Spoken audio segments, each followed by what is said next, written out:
Bismillahirrahmanirrahim. Assalamualaikum warahmatullahi wabarakatuh. Perkenalkan, nama saya Rahmat Al-Mubarak. Saya berasal dari jurusan Teknologi Informasi, Prodi D3 Teknik Komputer. Pada kesempatan kali ini saya mau mempresentasikan mengenai pengertian Pancasila dan juga aplikasi-aplikasi nilai Pancasila dalam kehidupan sehari-hari dan dalam menghadapi pandemi COVID-19. Dalam presentasi ini ada beberapa konsep yang mau saya sampaikan, yaitu mengenai pengertian Pancasila yang terdiri dari pengertian secara etimologi, pengertian secara historis, pengertian secara terminologis, dan juga landasan Pancasila yaitu secara historis, kultural, yuridis, dan juga filosofis, dan juga aplikasi nilai-nilai Pancasila dalam kehidupan sehari-hari, baik kita sebagai diri sendiri, sebagai mahasiswa, sebagai anggota keluarga, dan juga sebagai masyarakat. Secara etimologis, Pancasila berasal dari bahasa India, bahasa Sanskerta, yaitu bahasa Kasta Brahmana, dan adapun bahasa rakyat di situ yaitu bahasa Prakreta. Menurut Muhammad Yamin, dalam bahasa Sanskerta, perkataan Pancasila memiliki dua macam arti secara leksial, yaitu panca artinya 5 dan sila yang vokalnya pendek artinya batu sendi, alas ataupun dasar. Sila vokal i panjang artinya peraturan tingkah laku yang baik, yang penting, atau yang senonoh. Kata-kata tersebut dalam bahasa Indonesia, terutama dalam bahasa Jawa, diartikan sebagai susila yang memiliki hubungan dengan moralitas. Oleh karena itu, secara etimologis, kata Pancasila dimaksudkan sebagai Pancasilia dengan vokal i pendek yang memiliki leksial berbatu sendi 5, atau secara harfiah dasar memiliki 5 unsur. Adapun istilah Pancasilia dengan huruf Dewanagari ini memiliki makna 5 aturan tingkah laku yang penting. Selanjutnya masuk pada pengertian Pancasila menurut historis. Proses perumusan Pancasila diawali dengan sidang BPU PKI yang diketuai oleh Dr. Rajiman Widyodiningrat. Jadi beliau mengajukan suatu masalah yang akan dibahas di sidang tersebut. Masalah tersebut adalah tentang suatu calon rumusan dasar negara yang nantinya akan dipakai di negara Indonesia. Jadi kemudian tampilan pada sidang tersebut ada 3 tokoh. Yang pertama yaitu Muhammad Yamin, yang kedua Supomo, dan yang ketiga Insinyur Soekarno. Pada tanggal 1 Juni 1945, dari dalam sidang tersebut Insinyur Soekarno secara lisan menyampaikan calon rumusan dasar negara Indonesia. Kemudian untuk memberi nama istilah dasar negara tersebut dengan nama Pancasila yang artinya 5 dasar. Hal ini disebutkan oleh Soekarno atas saran dari seorang ahli bahasa yang mana beliau tidak disebutkan namanya. Saat itu perkataan Pancasila telah menjadi bahasa Indonesia, walaupun dalam alinea 4 pembukaan Undang-Undang Dasar 1945 tidak termuat istilah Pancasila, tetapi yang dimaksudkan dasar negara Republik Indonesia adalah disebut dengan istilah Pancasila. Hal ini didasarkan atas interpretasi historis, terutama dalam rangka pembentukan calon rumusan dasar negara yang kemudian secara spontan diterima oleh peserta sidang secara bulat. Demikianlah periwayat Pancasila baik dari segi historis. Selanjutnya, pengertian Pancasila menurut terminologi. Menurut terminologi, Proklamasi Kemerdekaan tanggal 17 Agustus 1945 telah melahirkan negara Republik Indonesia. Untuk melengkapi alat-alat perlengkapan negara sebagaimana lazimnya negara yang merdeka, maka Panitia Persiapan Kemerdekaan Indonesia atau PPKI segera mengadakan sidang. Dalam sidangnya, tanggal 18 Agustus 1945 telah berhasil mengesahkan Undang-Undang Dasar 1945. Adapun Undang-Undang Dasar 1945 terdiri dari 2 bagian. Yang pertama yaitu pembukaan, yang kedua yaitu berisi pasal-pasal Undang-Undang Dasar 1945 yang terdiri dari 37 ayat dan 1 pasal.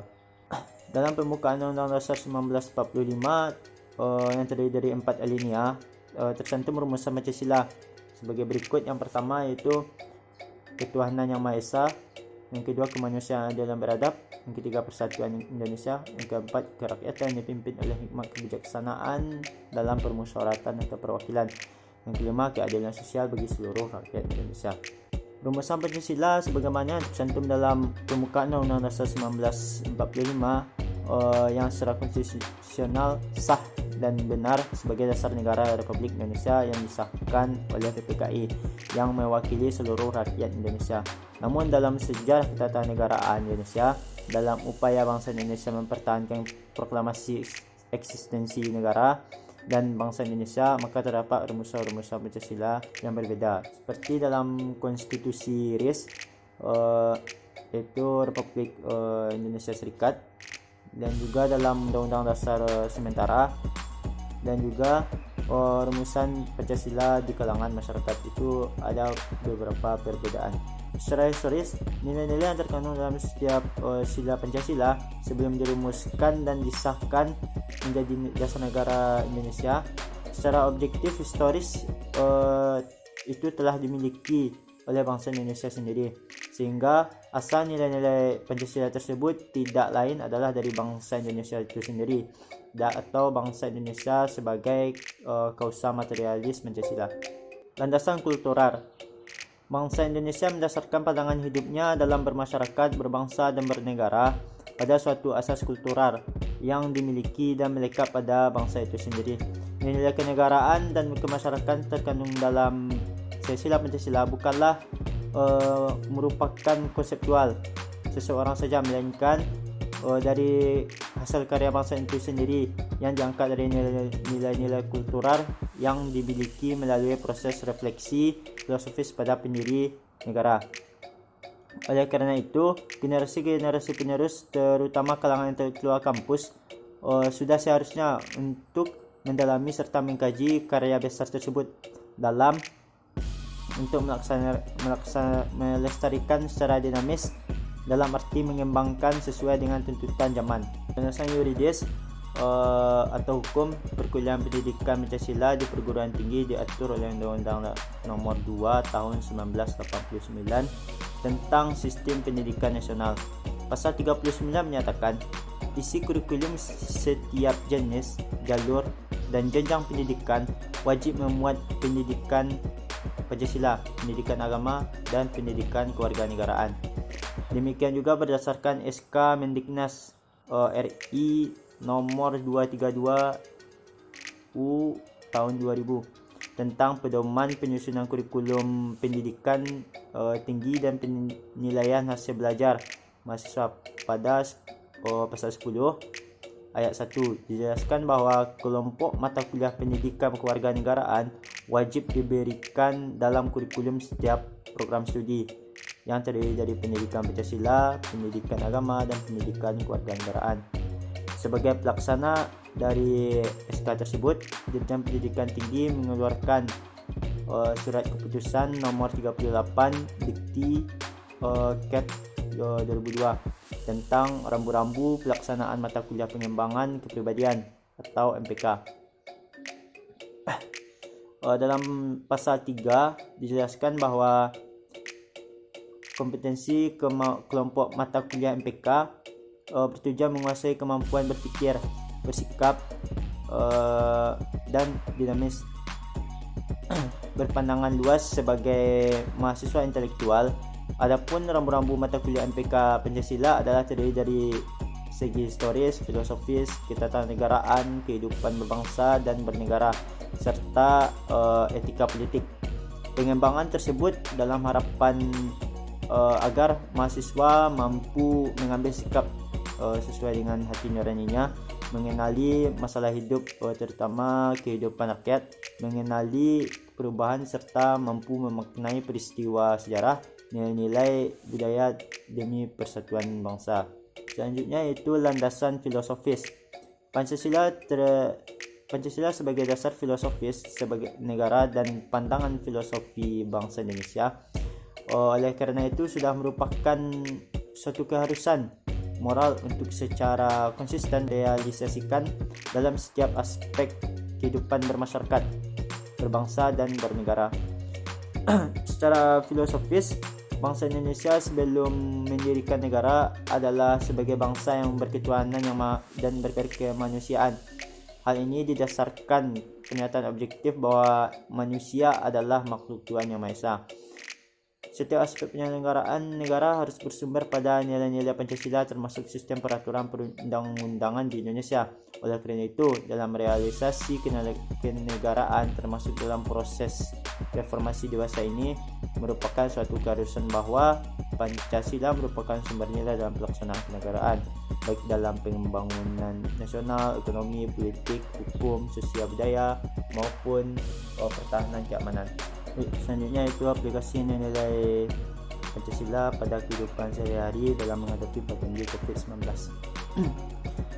Seperti yang kita ketahui bahwa Pancasila itu terdiri dari 5 sila. Yang pertama ketuhanan Yang Maha Esa, yang kedua kemanusiaan dalam beradab, yang ketiga persatuan Indonesia, yang keempat kerakyatan yang dipimpin oleh hikmat kebijaksanaan dalam permusyawaratan perwakilan, yang kelima keadilan sosial bagi seluruh rakyat Indonesia.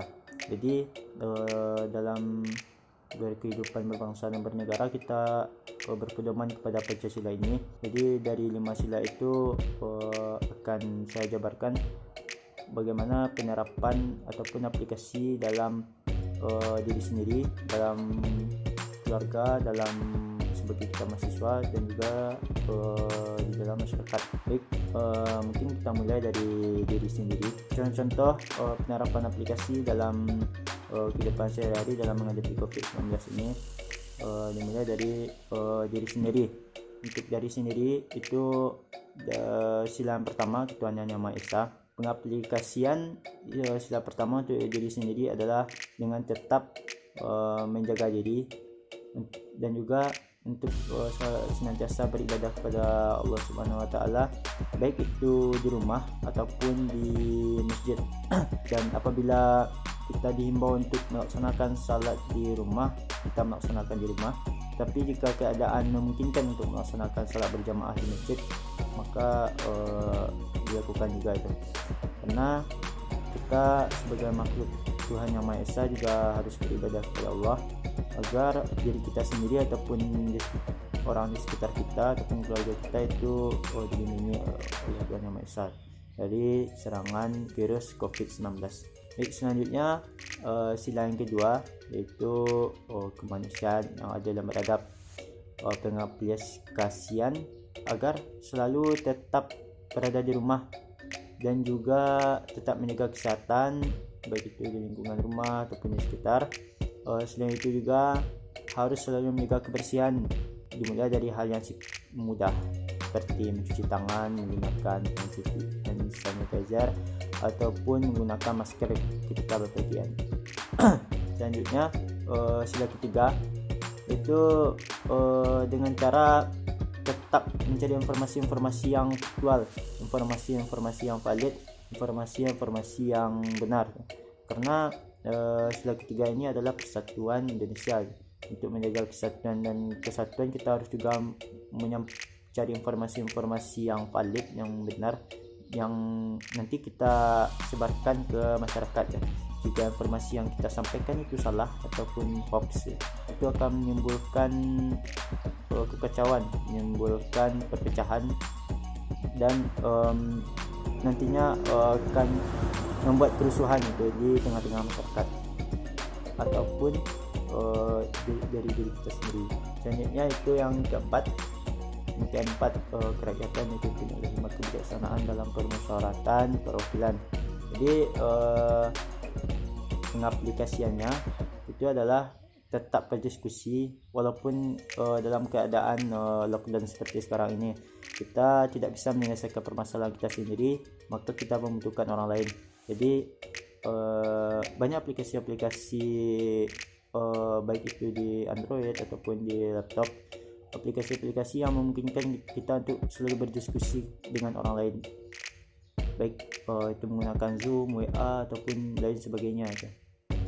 Dan selanjutnya untuk sila yang kelima itu pengaplikasiannya adalah kita berbagi masker kepada orang lain. Itu contoh yang paling simpel. Tetap bersikap adil baik untuk orang lain maupun kita sendiri. Contoh dari bersikap adil untuk diri kita sendiri adalah untuk menjaga diri sendiri. Kita harus bersikap adil juga kepada diri sendiri. Jangan hanya bersikap bahwa kita itu bisa tanpa menggunakan masker ataupun tidak mencuci tangan. Itu merupakan kesalahan yang besar, bahwa tubuh kita ini juga butuh perlindungan dari virus tersebut. Jadi bersikap adil juga lah kepada diri kita. Baik, selanjutnya yaitu kita sebagai mahasiswa, itu pengaplikasian sila yang pertama yaitu ketuhanan yang Maha Esa, bahwa kita sebagai mahasiswa juga ada yang di kos, ada yang pulang kampung. Jadi diharapkan untuk selalu beribadah, jangan sampai hanya karena gara-gara lockdown ataupun pandemi COVID ini kita lalai, kita tidak melaksanakan ibadah dan kita mencari-cari alasan karena suatu wabah. Jadi usahakan untuk tetap melaksanakan ibadah, untuk selalu tetap berdoa dan berikhtiar untuk menjaga dan juga untuk mengatasi pandemi COVID-19 ini. Selanjutnya untuk sila yang kedua itu tetap berdiam diri di rumah untuk yang sudah pulang kampung, dan juga untuk tetap berdiam diri di kos. Kita sebagai mahasiswa harus menjadi contoh bagi masyarakat. Kita adalah percontohan. Jadi kita mencontohkan hal-hal yang baik, hal-hal yang patut kita lakukan di masyarakat. Jadi ketika kita bersikap itu nantinya akan dicontoh juga oleh masyarakat. Sila yang ketiga, seorang mahasiswa harus memiliki pola pikir yang bersih, yang jenius juga, karena dalam pemilihan informasi itu banyak informasi hoax, informasi yang salah, yang tidak valid. Jadi kita sebagai mahasiswa yang memiliki segudang ilmu itu harus bisa memilah mana informasi yang benar, mana informasi yang salah, dan nantinya kita sampaikan kepada masyarakat, kepada orang-orang di sekitar, agar orang-orang di sekitar kita tahu bahwa ini ada informasi yang baru, ada informasi mengenai COVID ataupun lain sebagainya, ataupun juga informasi mengenai cara mengatasi wabah tersebut. Jadi usahakan kita harus mengetahui informasi tersebut secara baik dan benar terlebih dahulu, baru disampaikan kepada masyarakat. Dan keempat, tetap jalin komunikasi dengan mahasiswa lain, tetap bermusyawarah. Lebih disarankan lagi musyawarah itu mengenai bagaimana cara mengatasi COVID ini. Kita akan memiliki daerah-daerah yang berbeda, mungkin bisa kita cari tahu di daerah si A itu penerapannya bagaimana, dan seandainya itu bagus itu bisa diterapkan di daerah si B juga itu. Jadi bermusyawarah untuk mendapatkan solusi yang baik itu lebih baik. Sila yang kelima adalah sebagai mahasiswa yang memiliki tingkat kecemasan yang lebih tinggi terhadap suatu masalah, mungkin itu wajar, karena mahasiswa lebih waspada dengan membeli masker atau bahkan hand sanitizer ataupun sabun cuci tangan untuk menjaga dirinya dari virus ini. Menjaga itu boleh, tapi jangan sampai berlebihan. Selanjutnya masuk pada sebagai anggota keluarga. Jadi untuk sila yang pertama, saling mengingatkan di antara anggota keluarga kita melaksanakan ibadah untuk selalu bertakwa kepada Allah dan selalu menjalankan syariat-syariatnya. Jadi mudah-mudahan dengan ibadah yang kita laksanakan itu memberikan ketenangan kepada kita, dan selalu menyampaikan hal-hal yang baik, selalu menyampaikan hal-hal yang positif, tetap berjamaah dalam keluarga, dan juga tetap melaksanakan hal-hal kebaikan juga. Sila yang kedua, tetap saling menolong di rumah untuk melaksanakan pekerjaan rumah, membagi tugas sama rata, jangan sampai memberikan satu anggota keluarga saja, tapi juga melaksanakan kerjasama, saling bekerjasama di rumah. Dan selain mengingatkan juga kepada keluarga untuk menggunakan masker ketika keluar rumah, menggunakan hand sanitizer dan juga mencuci tangan nih. Karena seperti yang kita ketahui bahwa virus ini sangat cepat menular, jadi kita harus menjaga diri kita. Untuk sila yang ketiga, sila mengingatkan anggota keluarga untuk selalu mendengarkan dan mematuhi anjuran pemerintah dan juga Majelis Ulama Indonesia. Karena dari patokan pemerintah dan juga MUI itu kita mendapatkan aturan dan juga patuhilah, karena itu juga untuk diri kita sendiri. Dan ingatkan kepada keluarga bahwa patuhilah peraturan tersebut agar penularan virus COVID-19 ini tidak jadi lebih banyak lagi, lebih luas lagi. Sila yang keempat, selalu bermusyawarah dengan keluarga dalam mengatasi permasalahan-permasalahan yang ada di rumah. Terlebih di masa COVID-19 ini banyak sekali permasalahan terlebih mengenai pangan, mengenai makanan. Jadi tetap pecahkan permasalahan itu bersama-sama. Jangan hanya ayah saja, jangan hanya ibu saja yang menyelesaikan permasalahannya, tapi juga usahakan kita sebagai mahasiswa, kita sebagai anak itu juga harus memecahkan permasalahannya. Baik, selanjutnya itu sila kelima. Sila kelima itu kita harus bersikap adil. Kita sebagai keluarga harus bersikap adil dengan keluarga yang lain. Jangan sampai membeli stok pangan secara berlebihan, karena kita juga harus bersikap adil dengan keluarga yang lain. Mereka juga membutuhkan makan dan kita juga butuh makan. Jadi kita beli saja stok seperlunya dan kita dapat makan dan mereka dapat makan juga. Dan mudah-mudahan itu nantinya dapat meringankan beban dari saudara-saudara kita. Sebagai anggota masyarakat, sila yang pertama, dengan pengakuan adanya Tuhan Yang Maha Esa, tentu kita mengakui kebesarannya, dan apabila kita menghadapi masalah, selain kita melakukan usaha-usaha untuk mengatasinya, dengan kesadaran kita akan meminta pertolongan kepadanya. Dan dengan kesadaran itu pula, mari kita semua meminta pertolongan kepada Tuhan Yang Maha Esa melalui doa agama masing-masing, supaya wabah virus corona COVID-19 ini cepat teratasi dan tidak ada lagi dampak yang timbulkan. Sila yang kedua, kita seperti yang diajarkan sila yang kedua, kita sekarang seperti diajarkan untuk berbuat adil. Virus ini mengingatkan kita sebagai manusia untuk mengakui, beradab dan berbuat adil. Keadilan tentu letaknya di tangan penguasa yang bisa memberikan keadilan dan rasa adil kepada masyarakatnya. Kita tidak perlu saling salah menyalahkan A, menyalahkan B. Kita mesti meletakkan keadilan pada kemanusiaan. Apabila keadilan sudah bisa ditegakkan, maka keberadaban akan lahir dengan sendirinya. Sila yang ketiga, seluruh negara-negara dunia menghimbau untuk mengajak bersatu melawan virus corona COVID-19. Presiden kita juga mengajak dan menginstruksikan seluruh komponen bangsa untuk bersatu padu dalam menghadapinya. Dalam persatuan kekuatan akan terbentuk dengan beban, walaupun dengan persatuan kekuatan akan terbentuk dalam menghadapi permasalahan ini.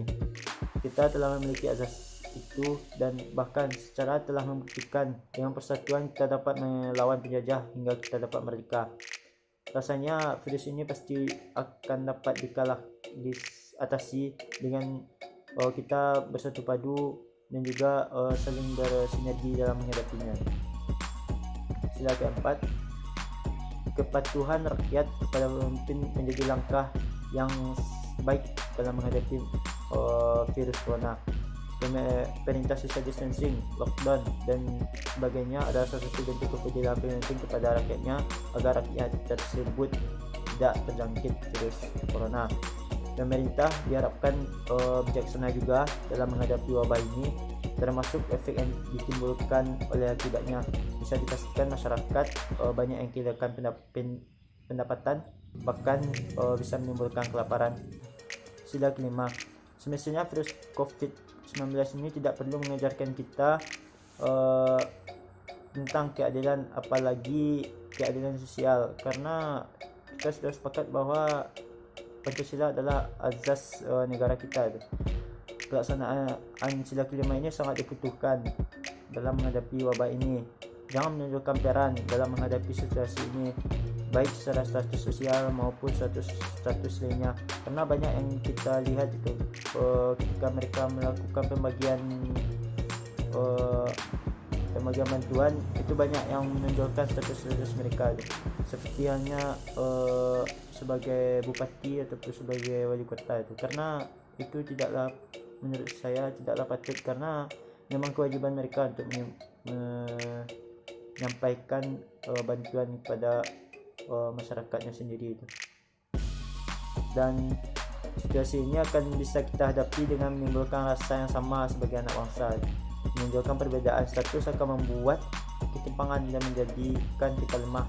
Tidak akan ada pemimpin kalau tidak ada rakyat, tidak akan ada kelompok yang kaya kalau tidak ada kelompok yang miskin. Kebersamaan dalam situasi ini ini harus dilakukan. Pemimpin memerhatikan masyarakatnya dan masyarakat patuh dan mendukung pemimpinnya. Kelompok kaya dan kelompok miskin saling membantu dengan merasa saling mencintai sebagai suatu saudara, sebangsa dan setanah air. Baik, itu merupakan pemaparan presentasi saya mengenai pengertian Pancasila dan juga aplikasi nilai Pancasila dalam kehidupan sehari-hari. Jadi diharapkan kita semua dapat menerapkannya, baik itu dalam diri sendiri, keluarga ataupun juga masyarakat. Dan kita juga berdoa mudah-mudahan virus COVID-19 ini cepat teratasi, cepat menghilang, hingga kita dapat melaksanakan aktivitas seperti semula lagi. Saya mohon maaf apabila ada kata-kata yang salah ataupun yang menyinggung. Saya sudahi, wabillahi taufiq wal hidayah. Assalamualaikum warahmatullahi wabarakatuh.